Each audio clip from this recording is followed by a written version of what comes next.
Hey guys, Justin Morgan. Today I want to do an unboxing and feature review on a relatively new tool, the DITEX AutosimPro. So this is a signal generator from DITEX. It's a little bit different than their original AutoSim tool. We're going to cover that.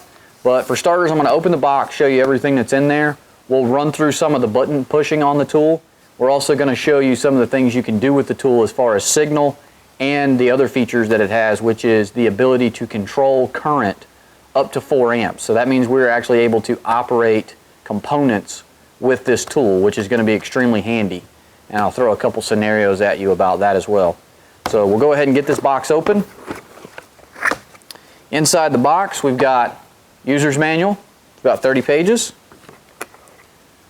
We have the actual AutosimPro tool. All right, we've got buttons on the front of it. On the top, we have a power cord, we have a 2mm banana jack, and we have a BNC.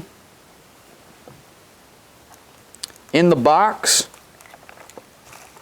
we have our power cord, about 3 or so feet long, maybe a little bit longer. Polarized plug. On the other end, we have alligator clips. We have a BNC cable with banana jacks. These are 4mm unshielded. This is going to be your signal out cable. So this is the cable that you're actually going to use to inject the signal that's coming out of this into whatever you're working on, whether you're trying to diagnose a circuit or mimic a signal. That's how it's going to get out of the tool and into the car. And you also have this 2mm to 4mm banana jack cable, and this is going to be the cable that you use for your current output control or your power output control, and this is what you're going to use to activate components with if you want to. Lastly, in the box we have a replacement power cord connector, and this is a user serviceable connector, so it's just got some little set screws to secure the cable into the actual connector itself. I think this is pretty cool that they use this connector. This is the second tool that I've used from DITEX that had this kind of connector. It's nice because it lets me repair the cable in the field, but because they gave me an extra one, I also can make my own power cable. So if I don't want to be just relying on the alligator clips, I can make my own cable with banana jacks, a cigarette lighter plug, whatever it is. You know, it's a 12-volt device. You need at least 4 amps going into it, probably a little bit more. But that's pretty cool they give us that, because now we have a little bit of customization in the tool. So looking at the unit, we have our screen, we have our control buttons. On the top of the unit, we have where the power cord's going to go, we have our power out jack, we have our BNC jack. So we're just going to go ahead and connect these up. We'll start with the signal out on the left.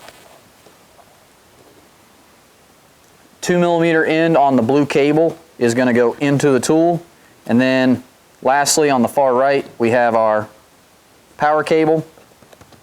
And snap in just like that. I'll make sure I get you guys a good picture of that. So I'm going to set up a couple demos. I'll show you some of the signals this thing will do. I'm going to show you what I perceive to be some cool tests this thing will do. I think it'll help you kind of show you the value of this tool a little bit. Initially, I was worried about the tool. As I've gotten it and used it, I've become a big fan of this tool. So we're going to look and talk about some of the stuff going on with it. Alright, so we have the unit hooked up. It is turned on. As soon as you plug the power into it, it's going to come on. So real quick, this is your power in, power and ground. This is your power out, listed as POut, but that's going to be the line that you use to control current signals. And then this is your S out, or signal out, for your voltage signals, where your sensor simulators are going to come from. So I'm going to zoom in so you can see the screen. You won't be able to see the buttons I'm pushing, but we should be able to follow along. You've got an up, a down, a left, a right, select, back, home, and output control buttons. So you'll kind of have to follow along with that. I think it's more important to see the screen. Alright, so the first thing I want to cover is the sensor simulation portion, because this does have some built-in sensor simulator files. So in the top left here you can see sensor simulator. Next to it we have signal generator. Next to it we have power simulator. To the bottom right we have settings. Bottom middle we have DC output. And bottom left we have pulse control. So I'm going to briefly go through each one of these. Sensor simulator, That is going to be where you find your crankshaft, your oxygen sensor, and your knock sensors that are preloaded into this tool. So you can see there's the crank Lambda, which is your oxygen, and the knock sensor. So I'm going to cover setting up a crankshaft position sensor real quick just to show you. We'll go into crankshaft position sensor. You can see that there are 3 types of crank sensors. You have inductive sine, inductive rectangle, and Hall effect. So we'll go down to Hall effect because that's the most common crank sensor we're going to run into. And it puts you into the setup menu for the generator. So you can see we have total number of teeth, the missing teeth, the voltage peak 1, voltage peak 2, and an output RPM. So in order to use this, you're going to have to decide how many teeth your crankshaft sensor has and how many missing teeth it has. There are some crank sensors I'm aware of that have multiple missing teeth windows in the signal. You may have to get a little creative with this.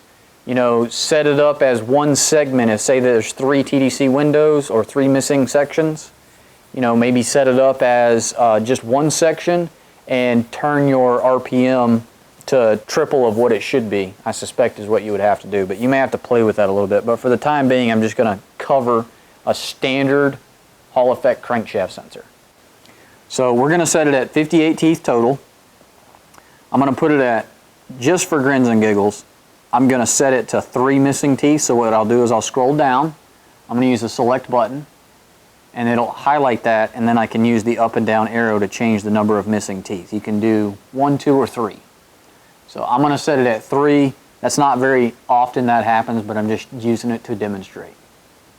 So now your peak voltage 1 and 2, that is how the sensor operates. Is it pull down, is it pull up, and what are the voltage thresholds?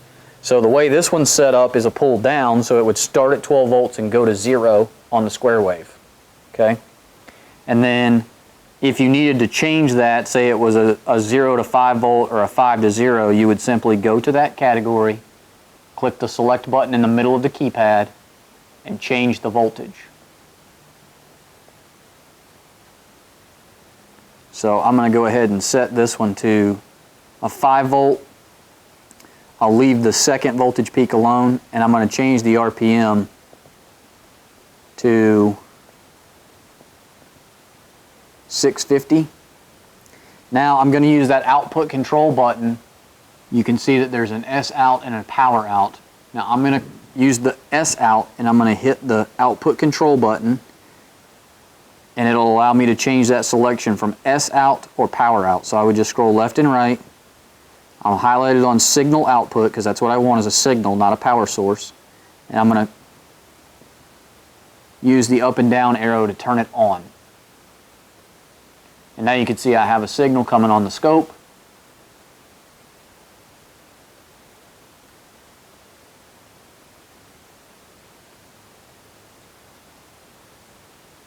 Now here's what I'll do. I'm going to go back in,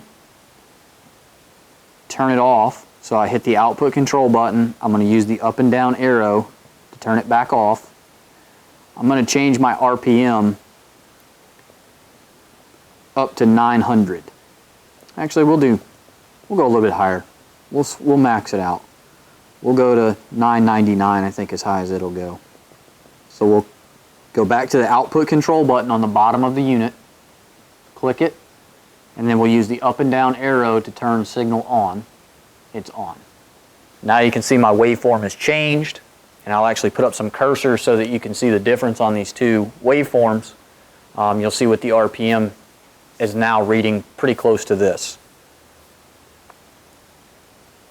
So we'll go ahead and turn this back off, and then I'm going to use the back button to go back to my crankshaft position, or I can use the home button to take me all the way back to the home.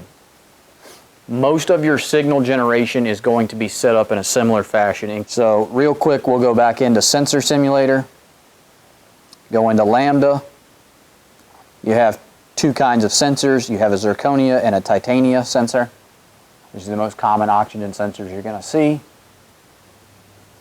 Again, you can set your switching period, you can set your voltage peaks, and you would hit output control. Use the up or down arrow to change the signal out. and we have a signal on the scope.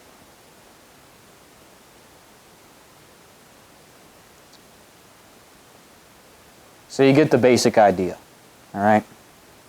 So I'm going to go ahead and turn the output control off. I'll go back to home, sensor simulator, same thing with a knock sensor. You're going to have to put in the details, peak voltage and the cycle rate. Signal generator, pretty standard signal generator. We have a square wave, a sine wave, a sawtooth wave, and a triangle wave. A lot of guys looking for a signal generator. There's plenty of videos on things that guys are doing with the signal generators, but it's going to be the same thing. So if we select a sawtooth wave, you have to put in both of your peak voltages, your start voltage, end voltage, and your frequency. And then you're going to use the output control button on the bottom, and I'm going to use the up or down keypad arrow to turn it on or off. Okay? So if I hit output control again, I can turn the signal back off. It's pretty self-explanatory. Power sim is where we have the ability to control something with a duty cycle up to 4 amps with a specific frequency. Okay? So we can do a frequency up to 2000 hertz, and we can do a duty cycle 100%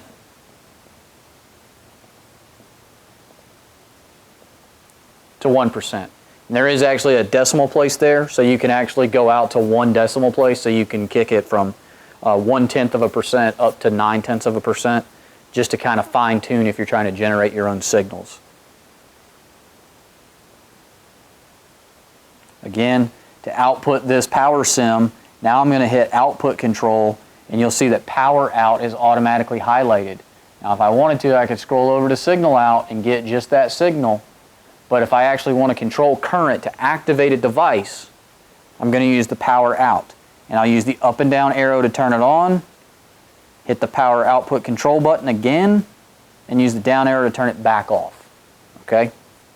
So I'm going to go back to the home screen now. We're going to cover the pulse. The pulse is where I think this tool is really going to shine, because there is a diagnostic test that a lot of familiar with on General Motors vehicles, doing an injector drop test or a rail pressure drop test, key on, engine off.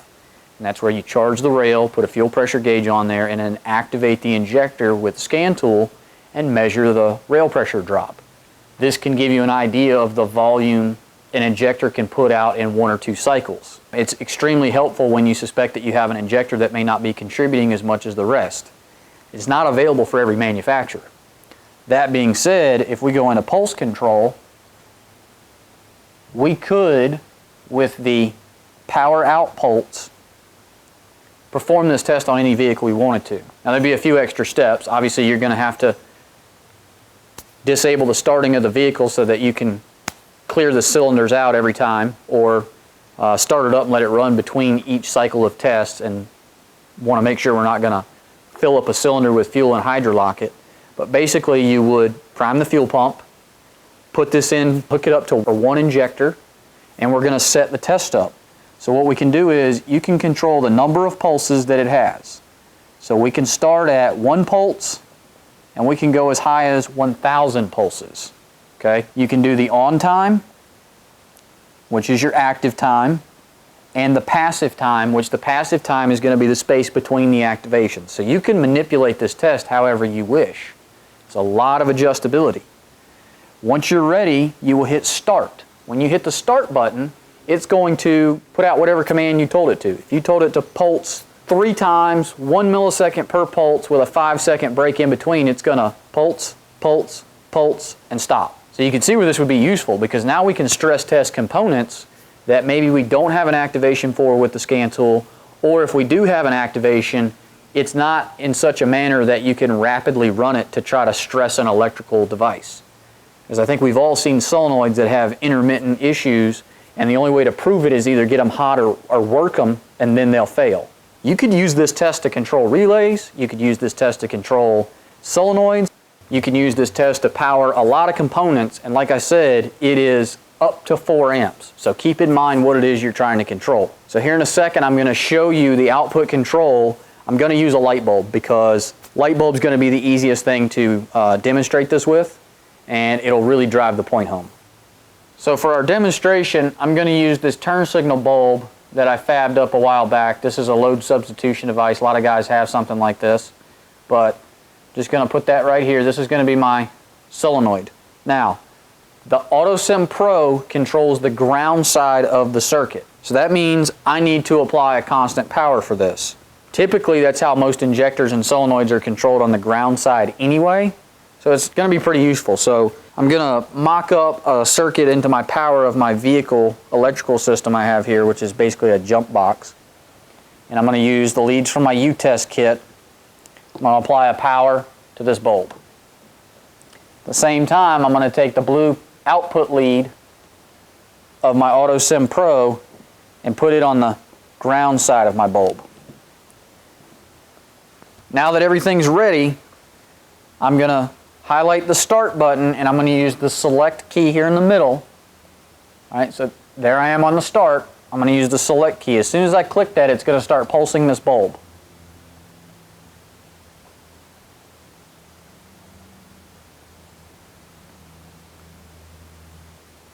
This bulb pulls approximately 2.7 amps, so I feel like it's a pretty good test of the system for this tool to demonstrate to you guys. But just for grins and giggles, I'm going to go back up. I'm going to change my pulse count to 40, and I'm going to change my active time to 50 milliseconds. I'm going to change my passive time to 450 milliseconds,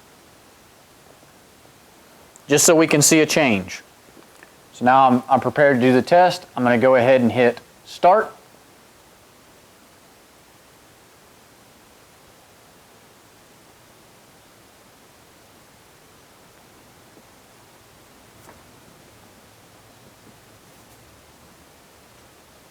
And as we can see, this thing is pulsing a lot faster, and it is running the full 40 pulse count.